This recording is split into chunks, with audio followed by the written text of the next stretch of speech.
que a lei diz aí que a responsabilidade e esse, vamos dizer assim, o volume de informação depende do transporte, do volume transportado e também da quantidade de pessoas, de moradores ali em volta.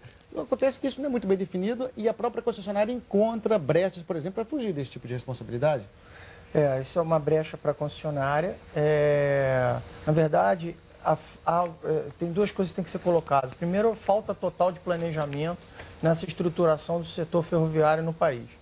E essa falta de planejamento, com o crescimento delas, até a privatização, a passagem de privatização em alguns casos, outros foi simplesmente transferência da esfera federal para a esfera estadual, como no caso de São Paulo.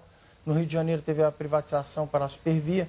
Então, essa passagem da CBTU, antiga CBTU, foi passado uma malha sucateada, trens velhos. Então, a quantidade de investimento, de manutenção que tem que ser feita pelas operadoras é enorme. Esse é um ponto. O outro ponto é a falta de planejamento com o meio urbano que ali vive. Então, eles deveriam ter feito uma exigência maior às operadoras, às concessionárias da ferrovia, de colocar essa sinalização e não simplesmente ficar aquele imbróglio jurídico de que a responsabilidade é da prefeitura ou não.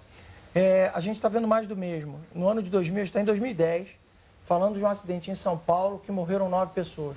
Em 2000, na época do governo Mário Covas, teve um trem que perdeu o freio e foi colidir em Perus, na estação de Perus. Morreram 9 pessoas, 100 pessoas ficaram feridas, a estação ficou destruída. Porque ele estava numa declividade, perdeu o freio, andou 5 quilômetros sem conseguir parar, invadindo a estação. A gente está vendo por que isso aconteceu na época. Problema de freio, problema elétrico, uma série deles. No caso da Supervia, inclusive, vamos citar aqui para gerenciamento de risco. Eletricidade é fundamental para o freio do trem. Fundamental. Esses trens são trens elétricos, o sistema são 3 sistemas de freio. O principal funciona com a eletricidade, ele é fundamental. A Supervia está tendo problema com a Light aqui no Rio de Janeiro porque não paga a conta de luz. Está toda hora sendo ameaçada de corte de energia. Então, o problema é bem complexo e bem amplo.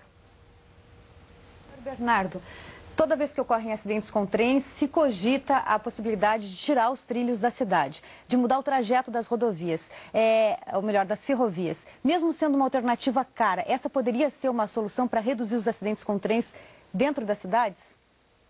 Com certeza.